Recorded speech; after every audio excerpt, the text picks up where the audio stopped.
Hey everyone, thanks for joining us. My name's Scott Sumner. I'm the CMO at Cadiska, and I'll be joined here today by Terry Nuttermans, who's our Chief Product Officer. And we hope to illuminate some of the problems that you guys have with Teams and give you an actionable path to solving those in this webinar today. Let me take you through a little bit of the background of Teams, and then we'll hop into live diagnostics of Teams issues and why they happen and how you can fix them. So Terry is joining me here today, but of course, just because this is not a simulation, he's having trouble with his video. So it's fun to see that the kind of problems you have with Teams also manifest themselves with things like WebEx, Google Meet, Zoom. So be looking at solving those problems later on, and his viewpoint will be very important for you guys to understand how things go. So thanks again for joining us. Is Teams actually one of the single biggest issues you guys have? We've had a lot of communication online on LinkedIn, and I've actually had this conversation with one of the executives at Salesforce. This is not something you can make up, right? And he said, well, we actually paid, $27 billion to eliminate our Teams problems. Now, that's probably exceptional, and it's a little bit unusual. That's because, of course, that they bought Slack just a little while back, and they've actually replaced Teams completely by using Slack conferencing instead. But for most of us who don't have an extra $28 billion lying around to solve this problem, or don't want to change all of our infrastructure, there is definitely a better way to solve these problems. So when we talk to IT operations guys, network operations people at large enterprises, they tell us this is their single biggest performance issue. And of course, working from home and a lot of remote working, hybrid working is causing this problem to become much more critical for the enterprise. When you look at Down Detector and people report in the end what the root cause of the problem was, it's more than 3/4 of the problems with Microsoft Teams call quality, connectivity issues come from the network side of things, which is not a big surprise. But actually, with Microsoft Teams, the way they actually demand the network to perform is extremely different, actually, than some of the other conferencing solutions. And this is actually what exacerbates the issue and causes Microsoft Teams to behave, in some cases, quite a bit worse than other conferencing solutions. That when you look at the majority of these issues coming from the network side, the question is, why is the architecture of the way Teams is designed dependent on a specific kind of network behavior to make things work well? So we'll take a look at that live in a little bit. But I want to show you that behind Teams, whether you're logging in through a web client or the desktop client, there's a lot of different host names and servers behind Microsoft Teams session. It's not just, teams.live.com or one server. There's all of these different servers, and there's many more than this. There's more like 14 different kinds of servers you have to connect to join, to stream the chat side, to do like the whiteboard. But the most important one from your user perspective is the media servers. And the media servers are the ones that are really responsible for the streaming of the video and sharing your screens between participants, as well as like the audio. So the media servers are the critical component that once the team session is up and running, it can define pretty much everything that's going to happen to you and probably has in your experience with Microsoft Teams. So call drops, call quality issues, one-way audio, all the things that can go wrong. This all responsible for the media servers' performance. And I'm not actually sure that it was like Bill Gates who said this, but it could have been, because this is a really important piece of information for IT guys. If you want Teams to perform well, you have to really connect as quickly as possible to the Microsoft Core network.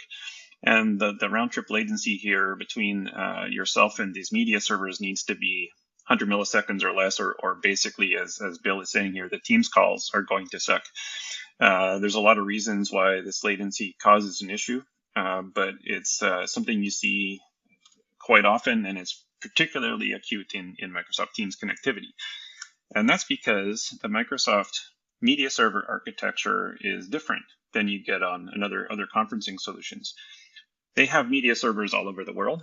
There's one near you for sure. And if you're having a good Teams call, it's because you're close to your server that you're connecting to. But when you're working on a call that has people across multiple continents, sometimes things can go really bad. And that's because all the users on a single Teams call have to join the same media server. So unlike if you're looking at, say, Google Meet or WebEx, where you join the closest media server and it allows you to then stream between them, all the Teams call participants have to join the same media server. And how does Microsoft decide where your media server will be that's going to host your call? It's actually almost random. It's based on wherever the person is who joins the call first. That you read that right. If one person joins from a remote location like Australia, everybody else on the Teams call has to connect through the same media server in Australia. And when you're talking about these latency issues of 100 millisecond, you've just broken the call. And of course, we all have experience with this. Sometimes you can't control this. What if the person's an external person joining from a different company, and you're having a call with someone in India or Latin America or anywhere that's outside your region? You're going to be suffering from this quite badly. So we know from the stats before that if Teams issues happen, it's most likely the network, and this architecture choice that Microsoft has made almost guarantees you're going to see this in international calls. But the problem in this scenario, in terms of debugging it, troubleshooting it, trying to fix it, is that there's not just one network between you and these media servers, right? There's a really complex matrix of connections.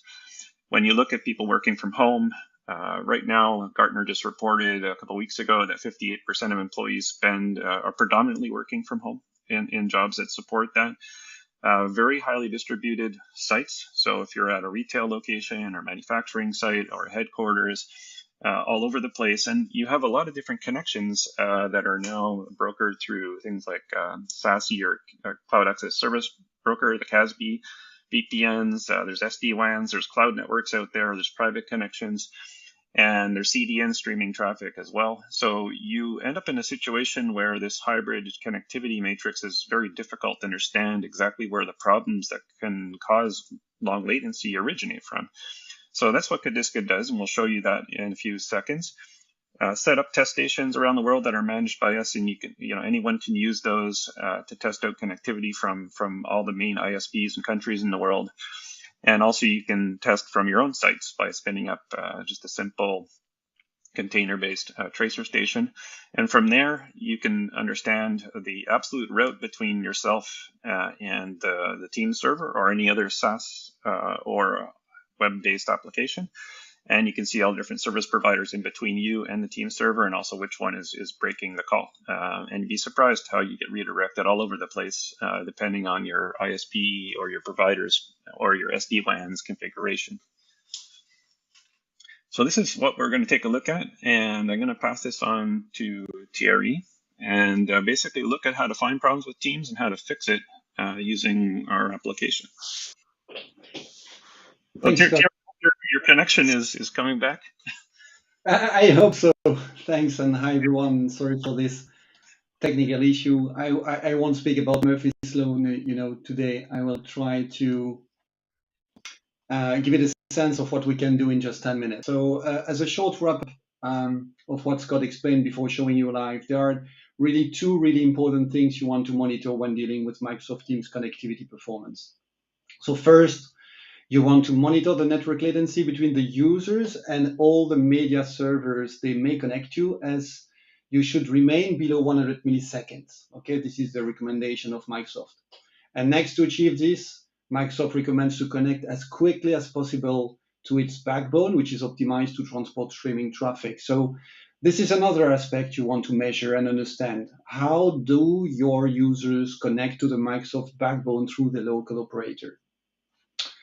Okay, and you have to keep one important aspect in mind, which is quite specific to Microsoft compared to other players. Like Scott explained, all attendees will connect to the same media server, and the first attendee to join the session will determine the choice of the server. Okay, so let's take a first example here. So let's assume that Scott and I have a session together. Scott resides in Canada, I'm living in Belgium. So obviously if Scott is the first one to connect to the Microsoft Teams, he will decide, he will choose in fact, the server on which we will have to connect, both of us. So here you see on the map, I take Montreal office as a source, and then we have a list of 14 different Microsoft servers. We test the connectivity, and this is in fact from the doing angle of also Scott, we should best connect to. So you see here that the Scott will connect to the Microsoft Media Server located in the east coast of US, and obviously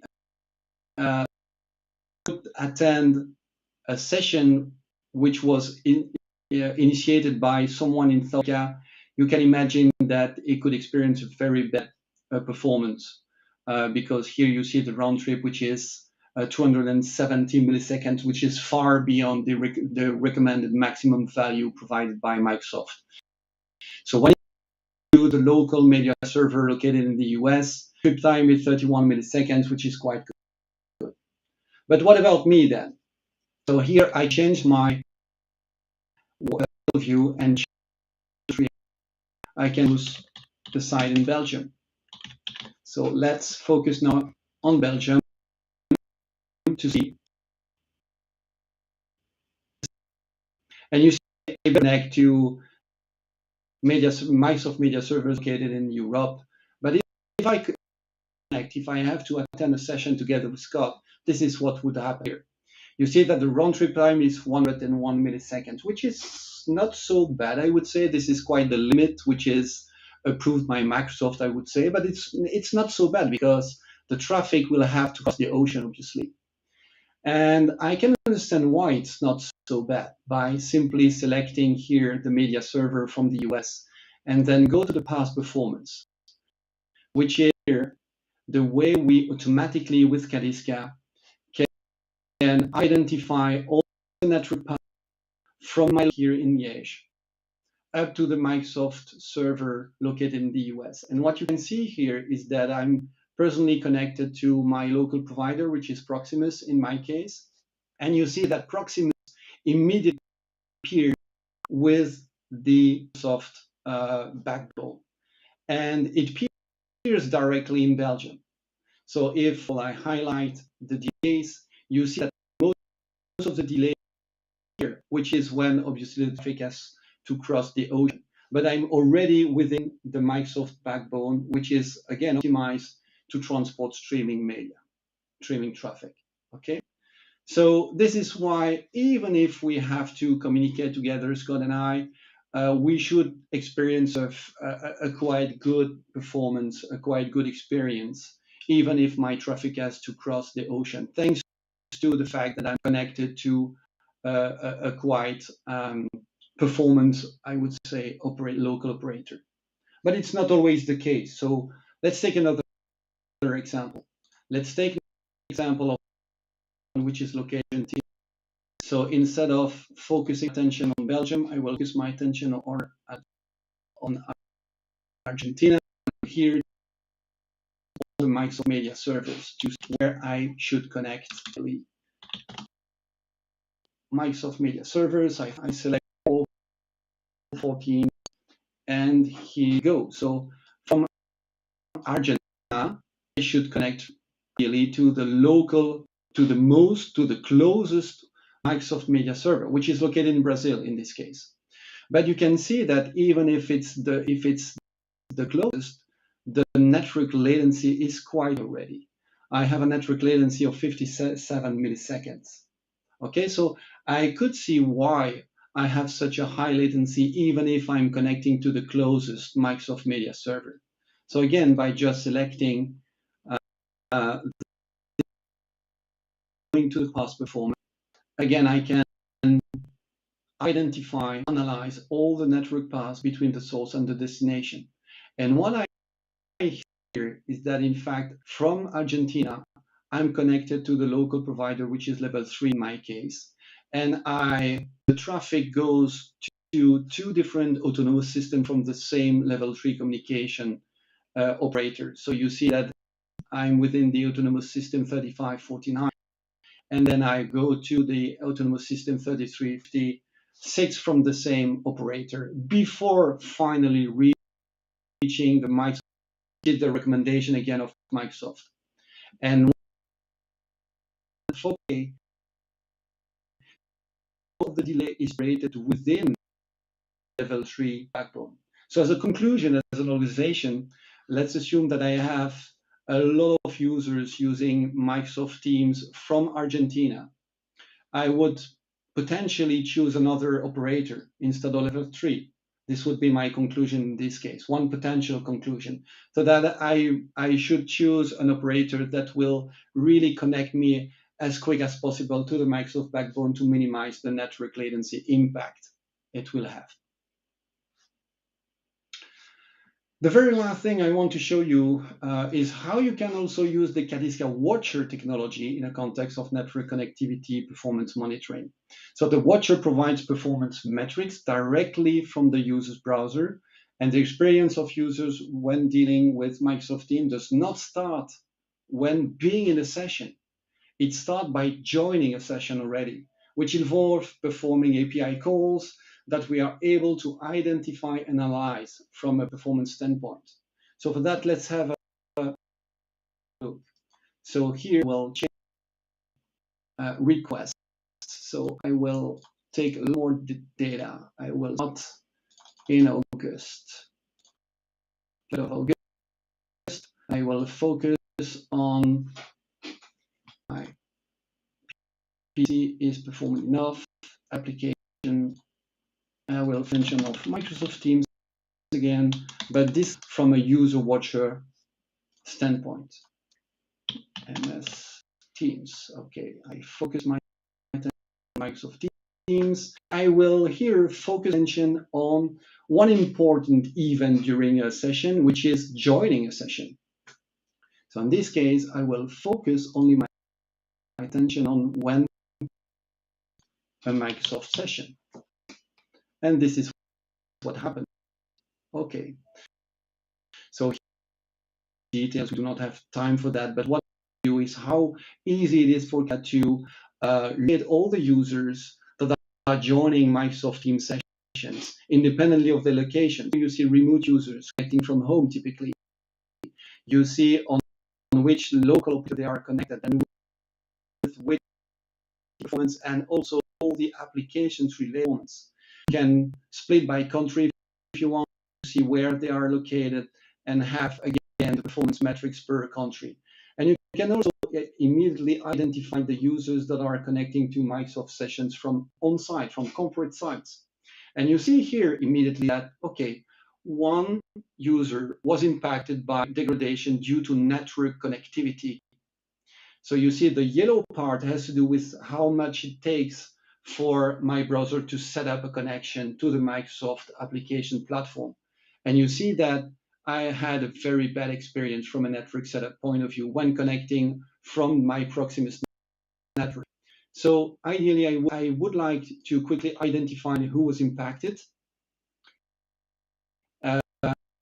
Focus, you can see that I was the only one who. And then from a net connectivity performance monitoring standpoint, I'm interested in knowing more about Proximus versus other ISP performances.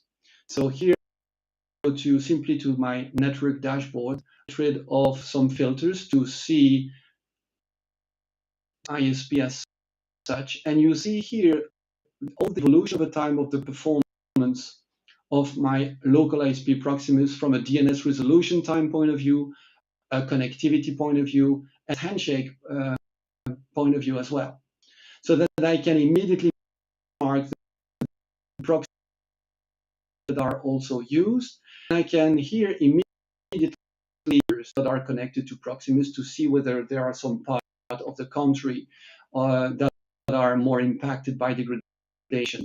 So I can here click on see Proximus is in Belgium, so that I can see that connected from Brussels, Charleroi, so on and so forth. And I see, for example, that 3 users from Saint-Just were impacted by bad TLS handshake time, so that I can even focus on them and see which application they had problems. In this case, you can see that this is when they accessed the Caliska website, that they had some problems. And that's it in a nutshell, what I wanted to show you today. Back to you, It's really Scott. cool thing. Thank you, Terry. That's it's great to see that despite the connection, we our audience here was just riveted to that one. Everybody was still sticking with you. So thanks for everybody for watching. And I just wanted to let you know that if you're interested in trying to solve your own team's issues, we're offering a free trial. So Cadiska is very easy to spin up. It's a software as a service, so you can deploy it almost instantly to trace out to your different sites and from our different test stations around the world to see how people in your company are experiencing teams and what the problems might be. So if you fill in the form at learn.cadiska.com/try, then we'll spin up an instance for you and we can give you a quick tutorial one-on-one to get you set up and get started with that. So let us know if there's anything else you guys would like to see in terms of troubleshooting teams, performance issues, or any other conferencing solutions you guys are using. And with that, we'll wrap up. Thanks a lot for joining us again.